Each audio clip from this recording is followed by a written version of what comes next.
Gusto mo bang maging iyo siya ng buong puso? Kung oo, please continue watching. Hello mga guys, kumusta kayo? Panibagong araw, panibagong video na naman tayo, no? And sa araw na ito ay ituturo natin sa inyo na simpleng gabay o simpleng pamamaraan na makakatulong sa atin, no? Ayan na yun. Bago ang lahat, gusto ko lang mag-disclaimer, no, sa mga taong hindi naniniwala o hindi gusto ang ganitong video. Please skip this video at maghanap kayo ng videos na gustong gusto nyo, no, dahil ang video na ito is para lamang sa mga taong naniniwala and gusto mag-try. And ayun, gusto mo ba ang iyong karelasyon na maging iyong-iyo siya ng buong puso at hindi ito magawa na tumingin pa sa ibang babae or sa ibang lalaki? And kung magtatanong ka, sis, pwede ba ito sa babae, ito babae, lalaki to lalaki? Yes, pwedeng pwede ito, no? Pwedeng pwede ito basta may relasyon lang kayo. Hindi ito pwede na trip mo lang or pagpantasyahan mo lang, no? Kailangan is may relasyon talaga kayong dalawa and legit talaga. Ayun. Ano-ano ba ang ating gagawin, sis, or materialis na ating kakailanganin is alam ko na meron kayo nito, no? Kailangan, kukuha tayo ng garapon. Kailangan yung bote na garapon or glass na garapon. Kailangan natin ng garapon at lagyan natin ito ng kalahating asin. Yung maliit lang na garapon is pwede na yun. Basta bote lang ito at lagyan natin ito ng kalahating asin. Yung rock salt talaga ang ating kailangan at hindi tayo pwedeng gagamit ng iodized salt. Kasi ang iodized salt is may halo na yun. Kailangan natin ng rock salt and isang buong dahon ng paminta. Kailangan wala talagang sira, no? Kailangan buo talaga yung ating dahon ng paminta at panulat.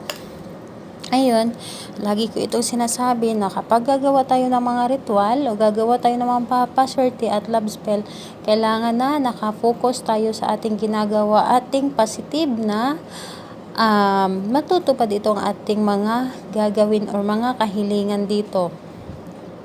Kailangan kapag gagawa ka is gustong gusto mo at wala kang duda sa iyong ginagawa, dahil kapag may duda ka at gagawin mo ito is hindi talaga ito magiging posible and masasayang lang ang iyong oras dito. Una, ano-ano ba ang ating gagawin, sis? Una, kukunin natin ang ating dahon ng laurel at isulat natin ng 3 beses ang totoong pangalan at apelyido ng taong iyong gagawan. Totoo talaga ng malalaking litra. Kahit hindi gaanong klaro, basta pangalan lang talaga niya or nasulat mo. At pwede na rin kahit hindi ballpen kasi ang hirap itinta, no, yung ballpen sa dahon ng laurel. Kailangan natin ng pentel pen kung meron ka dyan. Pangalan at apelyido ng taong gagawan mo ng 3 beses. Kailangan mo pagkasya hindi ito ng malalaking litra, ikaw na bahala magkasya. Basta 3 beses mo isusulat dito ang pangalan at apelyido ng taong mahal mo.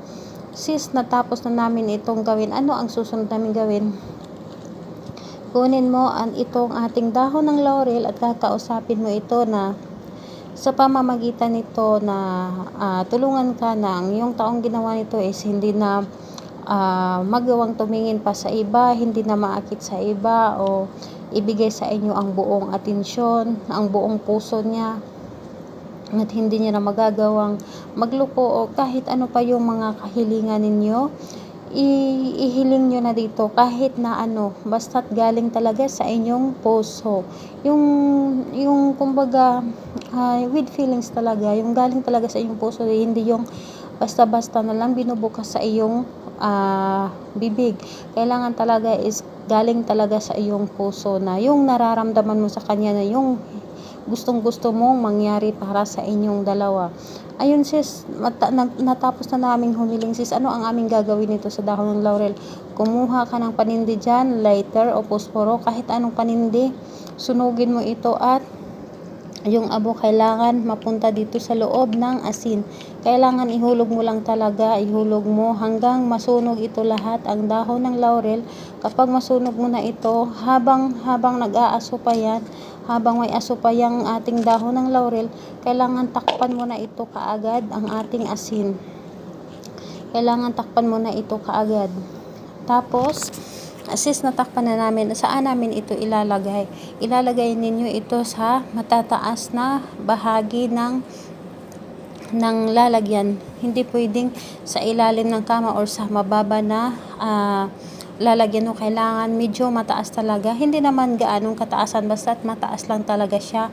At kailangan walang makakakita nito at sekreto mo lang ito at walang makakaalam na gumagawa ka ng ganito, no? And sis, kailan ba natin ito gagawin? Anong araw, anong oras ba? Gagawin natin ito ng Tuesday or Friday natin ito gagawin.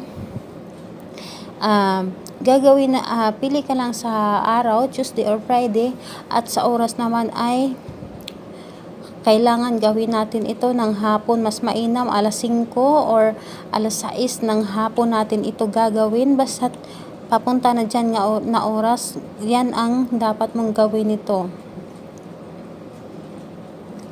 Ay, mali talaga, mali, sorry. Umaga pala, yung sa isip ko kasi is yung isang ritual na gagawin ko na hapon natin gagawin. Hindi pala, umaga pala natin ito gagawin. Umaga natin ito gagawin at ilagay ito sa, pwede natin ito gawin ng mula alas 6 hanggang alas 8. Pwede natin ito gagawin ang ritual na ito.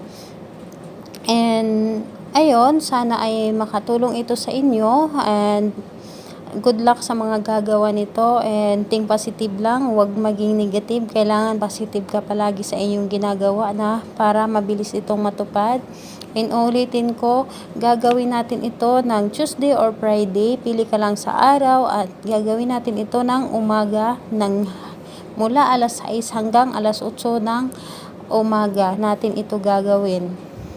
At salamat pala sa patuloy na pagsubaybay sa ating mga rituals, mga videos, sa mga nagko-comment sa aking mga videos. Salamat sa inyo, salamat sa inyong pag-view.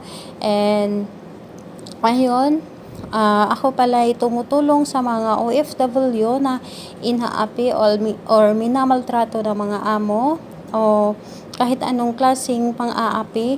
Ako ay tumutulong pala libre at isisend nyo lang ang inyong mga details sa akin at ay ipaabot natin yan sa polo. Kung meron man akong maitulong sa inyo, sa mga kaibigan ninyo or mga kakilala ninyo na inaapi ng mga amo, baka may maitulong ako sa inyo, just comment lang sa comment section para ma-replyan ko kayo at makuha ko ang inyong mga details para maipaabot natin sa ating pulo or Philippine Embassy para ma-rescue kayo or kahit anong tulong kung gusto ninyo. Kasi may iba binubugbog, yung hindi pinapakain, hindi pinapasahod. Yan ang tinutulungan natin, lalo na yung mga binubugbog.